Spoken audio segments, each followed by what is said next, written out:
So I don't know if anybody's actually around, but I'm going to try and explain my most recent patch that I played at the Electro Experimental Tuesday show.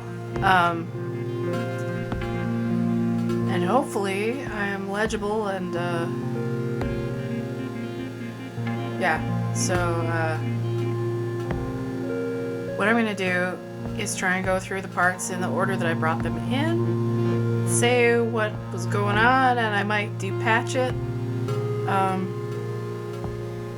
Yeah.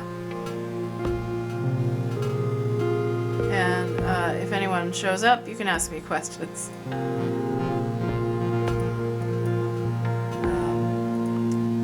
It's an issue of being chronically ill and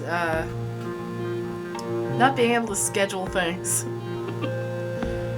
So I'm just going to turn this up a little bit so you can hear the whole thing going.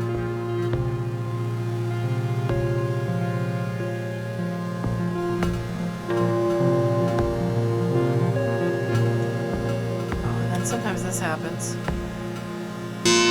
And also...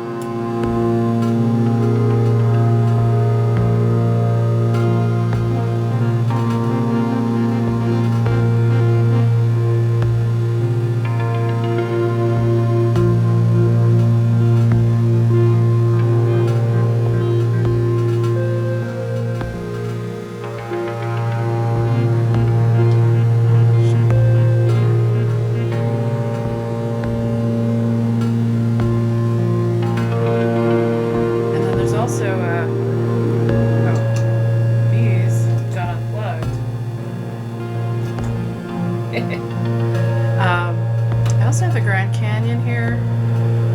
What way do I have my camera pointing here? Oh, you can't see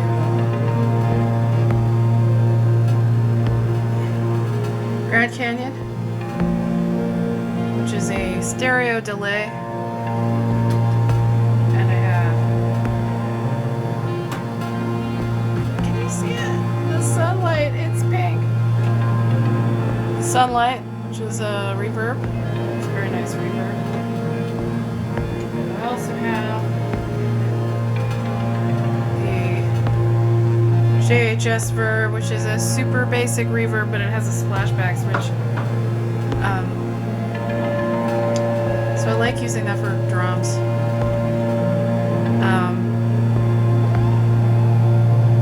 So I've got a bunch of pieces happening here.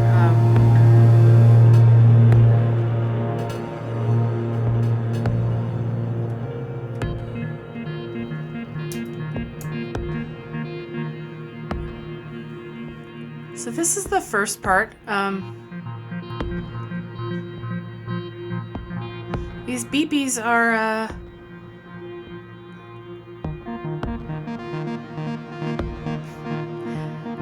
using the FKMG Klima module and the keel, which is an expander for it.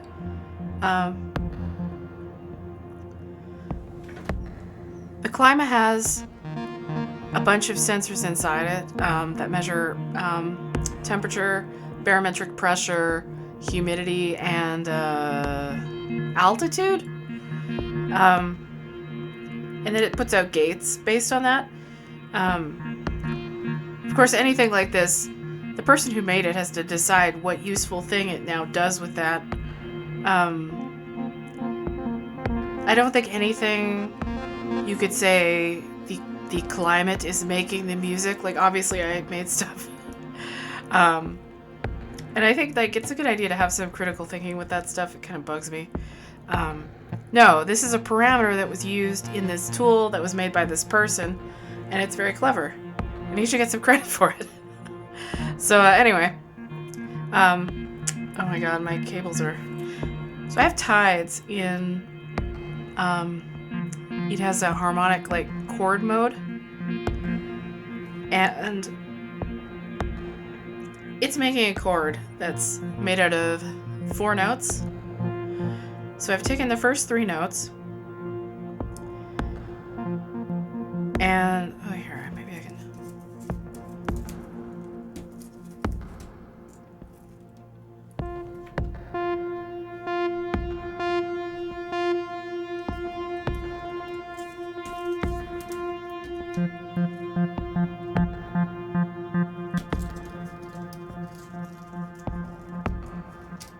so hard to plug stuff in. Right, so I've got a chord, right? It's a chord. And then the other thing is there's a piece of voltage that's changing the chords. And that's coming out of the keel. And then I've got the spread all the way down. So it's like making some musical chord changes. And you can attenuate it and like move it around where it is.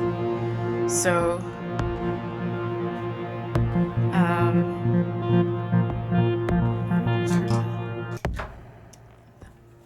without the reverb, it doesn't sound as good.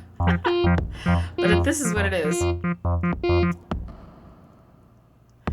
So I've taken each of these notes from Tides and I've put it into a low pass gate, and then the low pass gate is being triggered by the gates coming out of Klima from the various this set of gates here. And then the expander is causing the chords to change,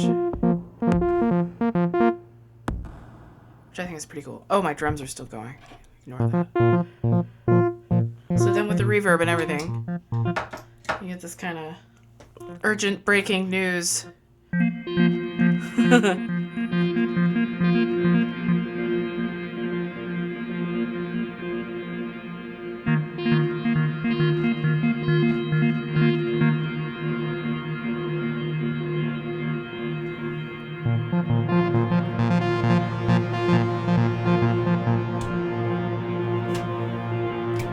So one of the notes is going into the SynthFox passive tools, which has a low pass gate in it.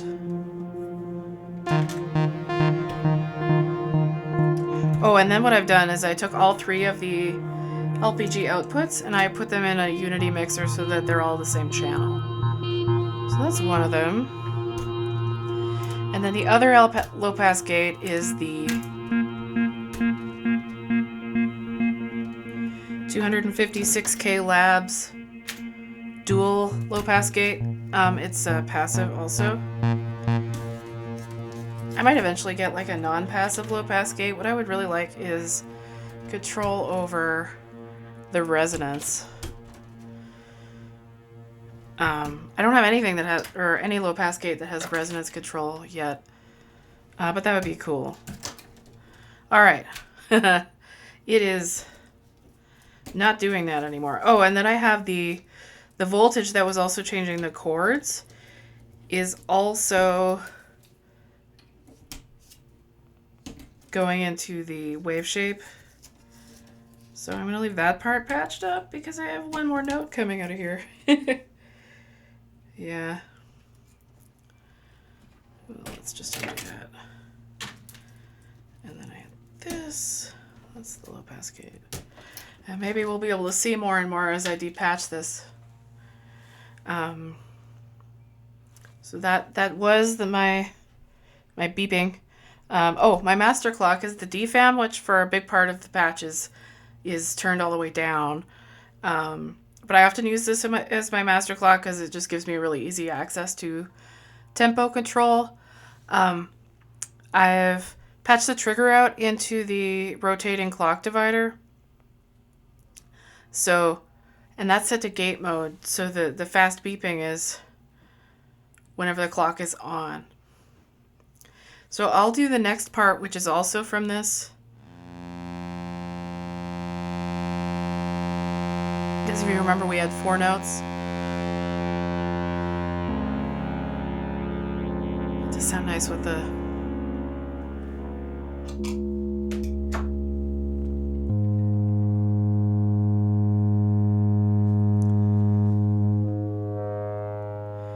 So I took the last one. I like to do this with Tides, is split up the notes to be doing different stuff. So what I've done is the chord notes are still changing, right? Because it's all attached. But I have it going into Cinnamon just by itself and it's open. And then there's just some chaos waves changing the filter around. So when Cinnamon, for some reason, if you have Tides going into Cinnamon and the bandpass filter on and the resonance up, it like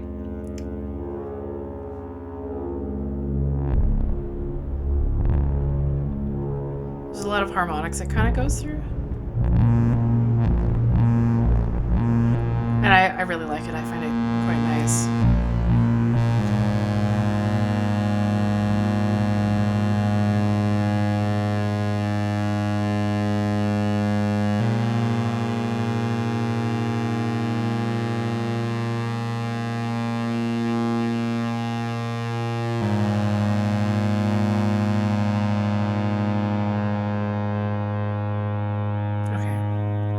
That was that part.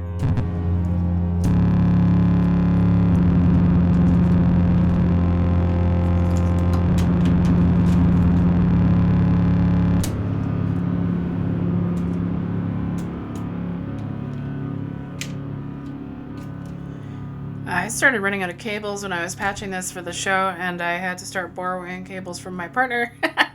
Well, these red ones are his.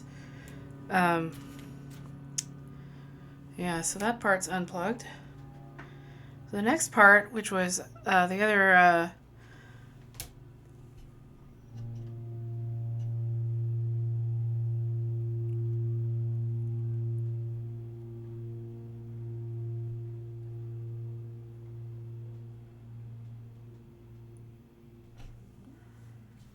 waiting for it to go.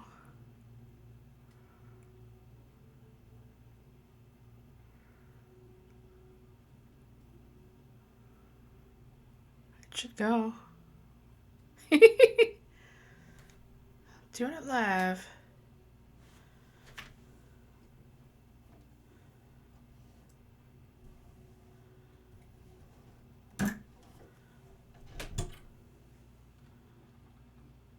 Something has happened.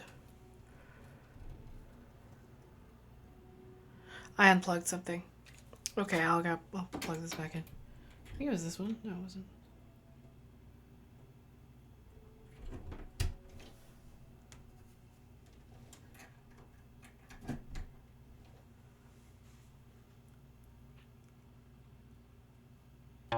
Ah!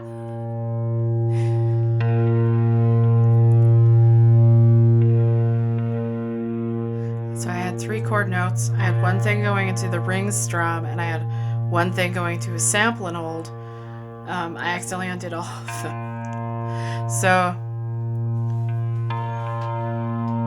I've got this trigger from Klima, which happens less frequently,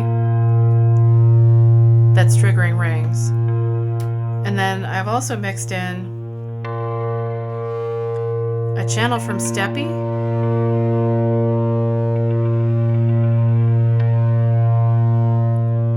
which basically has like 7 triggers in a row that go really fast, and then it's got like 3 empty pages of channels.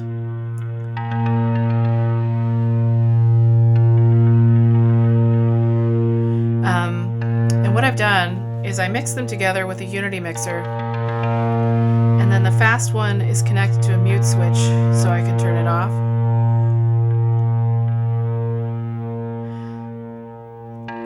And then the other thing that I've done is there's a second trigger that's just coming out of my clock divider. It's also on a mute, and it's gating an ADSR, which is going into Rings' damping and brightness.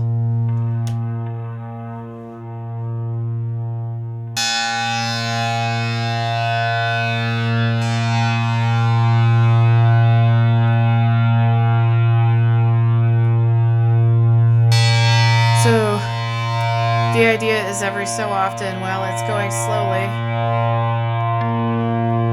I can have it like hit the string really, really hard. I tried doing this with switches earlier and it didn't work. And I got really frustrated, so I hooked it up to these manual switches so I could just flip it while I'm performing.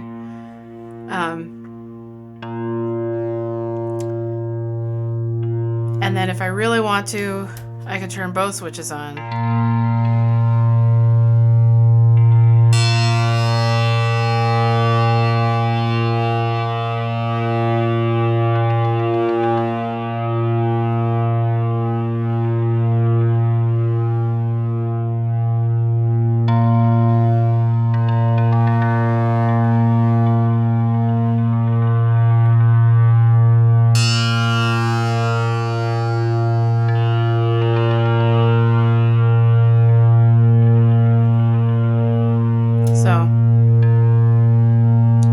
that's what Rings is doing.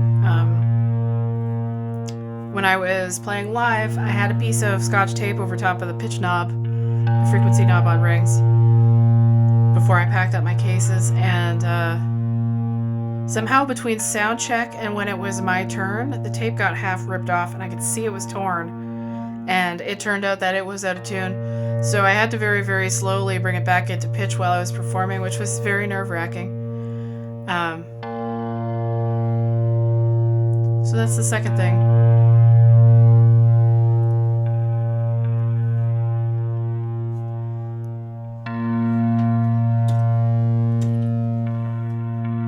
I guess that's the third thing, technically.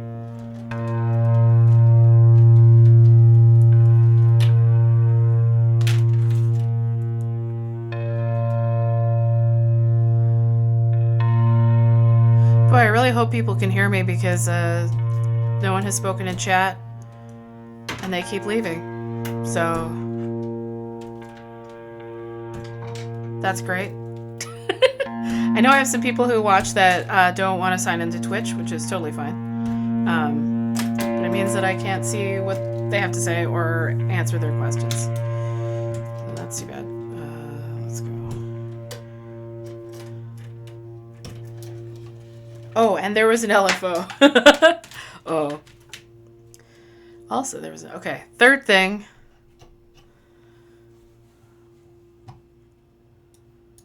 The third thing is my drone up here.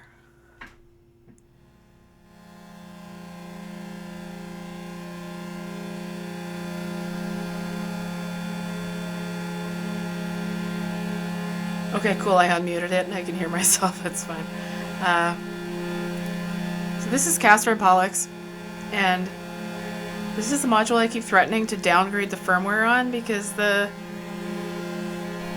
upgrade from a few years ago added a bunch of modes that change when you press this button, but there's like no visual indicator of what mode it's on, and when you turn the machine off, it goes back to normal. So I can never figure out what I'm doing, so I just leave it on default all the time. So I might, if I downgrade, then I'll go back to only having two modes, and one of them is pulse width modulation and one is regular. But it's 2 notes. Turn this nice reverb off.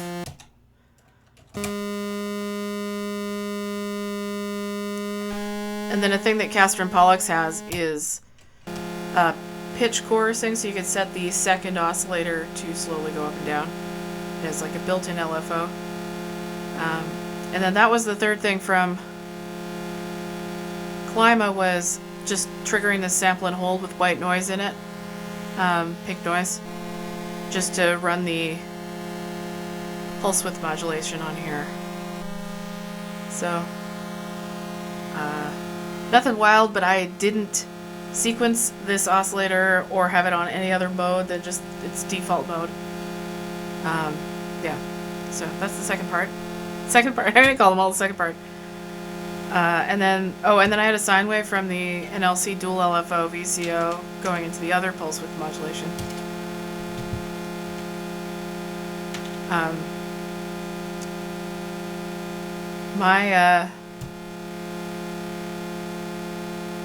I've been streaming Earthbound, and my current game, I lost my save state, but we were about to fight the world's third strongest mole. I don't know if you've ever played that game.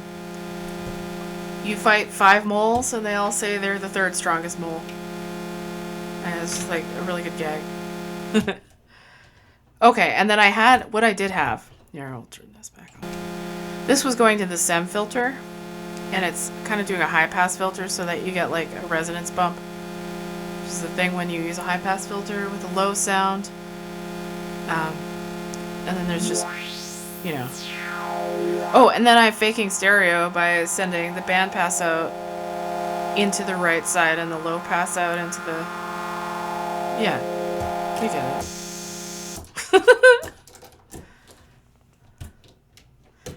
And that was the last LFO. Oh, and then there was another wave from valmorphication going into there. Just like basically all of the modulation that I can find. And what am I stuck to now? Oh no. I can't unplug anything else. This is a disaster. Okay. Here we go. The second sound. Okay, that's out of steppy. The second sound.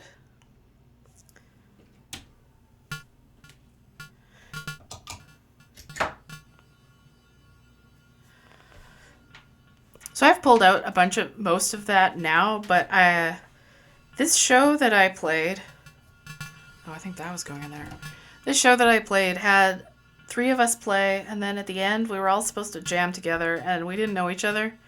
And that's really nerve-wracking with Modular, because I can't really do stuff on the fly as much with my system. It's just not like the way that I like to play. So I patched ahead some sounds. I had some white noise going through a low-pass filter and going up and down with lots of resonance. And I had this sound, but then I ended up also using it in my set because I liked it. And what this is interstellar radio does these like FM square waves. Let's see if I can.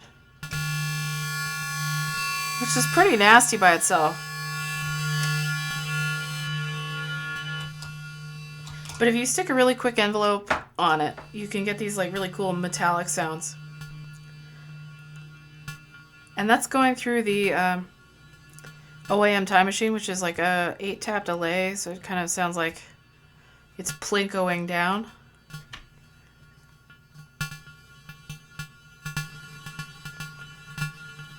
Kind of sizzling. So I ended up using it. It's like I like my ambient to have a few like percussive sounds that people can hold on to, so that's one of them.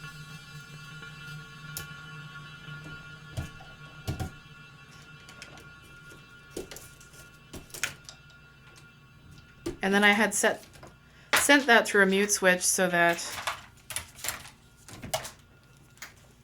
the cables. I'd set that through a mute switch so that I could turn it on and off. Oh, we're starting to see the synth now. Hello to whoever is watching.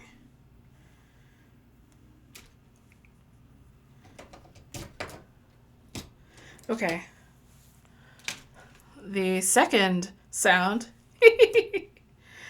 I'll talk about my drums now. So I've got these drums.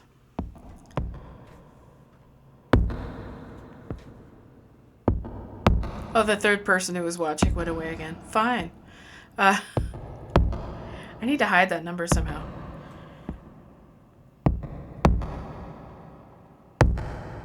This is the DFAM, and it's going through this JHS reverb. And it's a really, really quick, decisive thump with the splashback on it. And normally what I do with the DFAM is make a patch with the pitch data going into the noise level so I can get kind of a snare sometimes. But this time I didn't. And it's just on triangle waves, and everything is like kind of cranked down, so it's a really firm thud sound. Which I think fit really nicely in everything else I had going.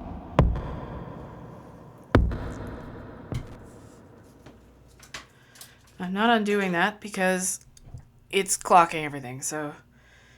Oh, and on that.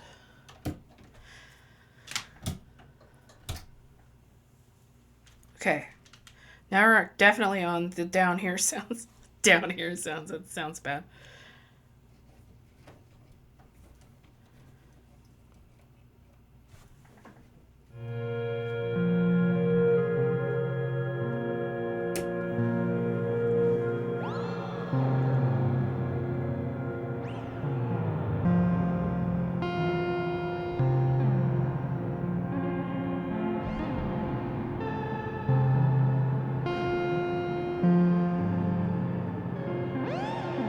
So I've got these two voices here. I've got this one and this one.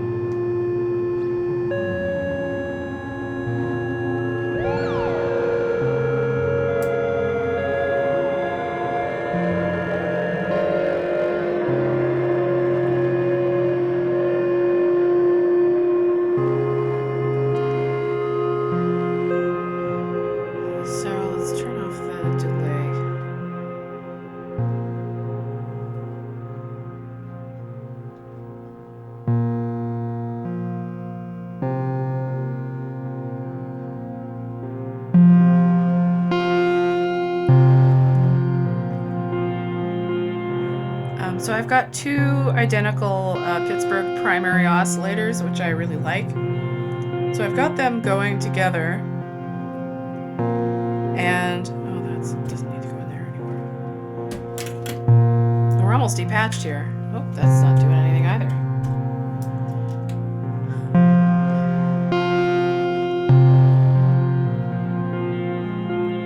So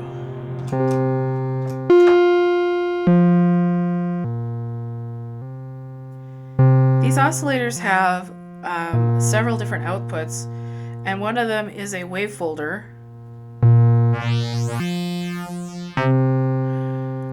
And a wave folder starts with a sine wave, and then it gets gradually more gnarly. And they work really well for making string sounds.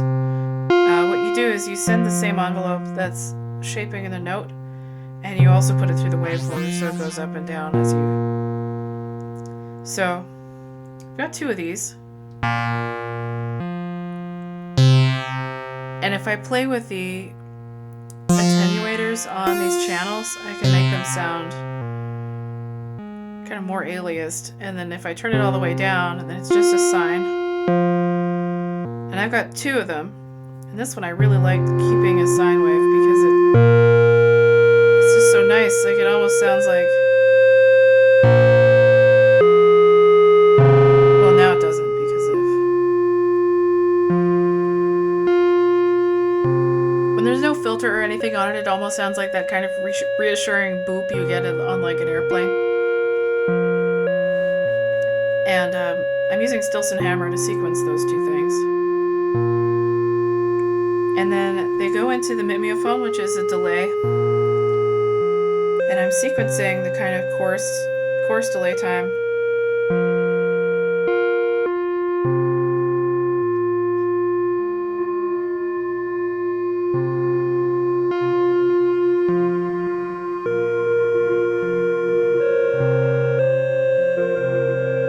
And then I also have triggering maths to make a long envelope, which I can turn on and off.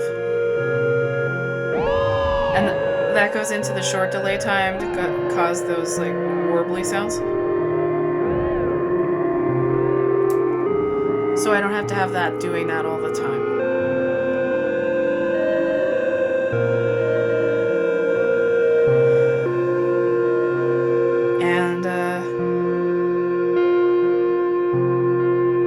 That's it. And then sometimes another thing I like to do is I've got it's not on the screen, but I have the feedback turned kind of high on the Grand Canyon. And then when I manually play with the delay time, I don't know if I turned it on.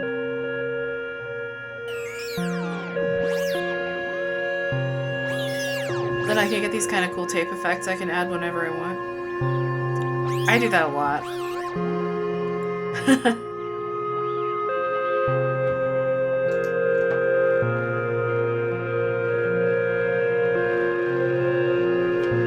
And then after mimeophone, I've put Ikari, which is a filter that has its own envelope follower. And I can literally like up the drive on it.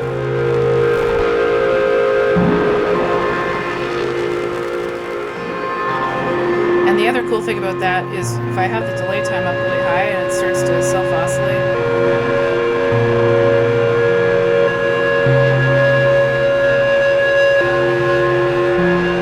and it gives me something for the filter to grab.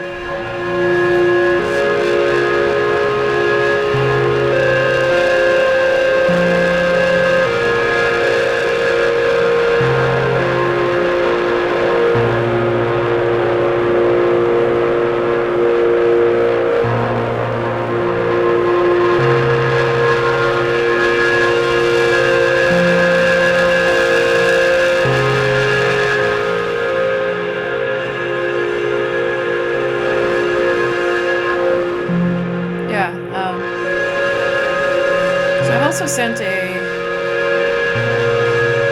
smooth random wave from the diode chaos into just the full per octave of the filter. so that the envelope follower thing doesn't get denormalized. So basically, so that the envelope that's built into the filter is affecting the filter.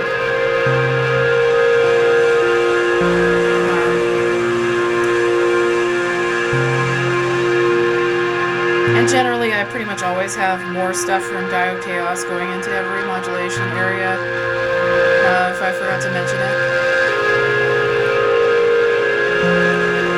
And I forgot to plug in my laptop, and I have 10%, so... and that's about it. This is the tape I put on the... This kind of worked, but I think what I'm going to do is get some rubber grommets to go under the knobs for next time I perform, because it's kind of nerve-wracking trying to get everything to not go out of tune. And, but yeah. Now I'm free to make something else. I've also put tape on my tempo knob, so it got messed up last time.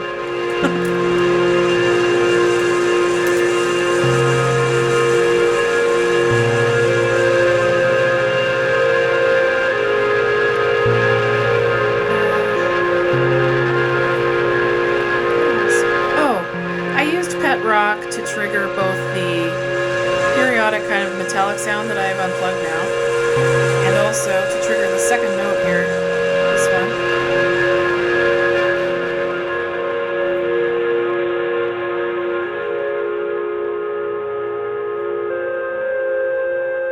The sine wave. So that's a module that gives you a different set of triggers every day based on the phase of the moon. So yet again, another one of those things where a person designs something and then they pick some parameter from nature to make it go.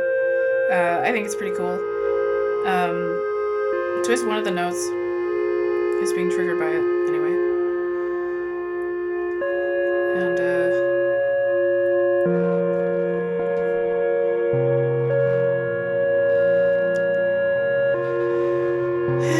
yeah, I guess that's about it. If anyone's watching the replay, you can ask me on Discord or whatever. Yeah.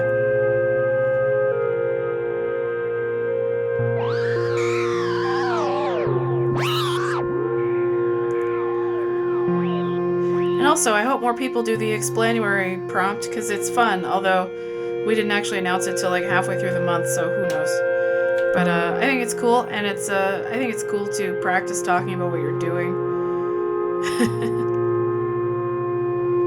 What else did I forget? Oh, I've also got a clock multiplier from the Ornament and Crime that's running steppy and making a faster one than this one. Yeah.